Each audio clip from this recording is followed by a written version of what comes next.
les possibilités de transformer un 4-3-3. La première solution, popularisée par Guardiola récemment avec la polyvalence de Stones, est de faire passer un défenseur central en tant que double pivot et demander aux latéraux de se recentrer. Il faudra aussi demander à nos excentrés de prendre la largeur pour que les 5 couloirs de jeu soient occupés.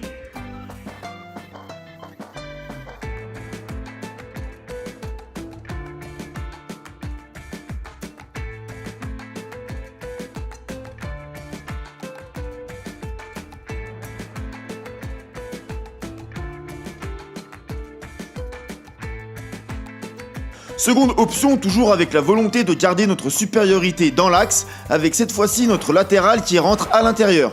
Le résultat positionnel sera identique à l'option précédente avec un 3-2-4-1. Votre choix devra se faire en fonction des qualités de votre groupe et vous devrez alors déterminer qui a le potentiel le plus intéressant pour passer second milieu défensif, soit votre latéral ou votre défenseur central.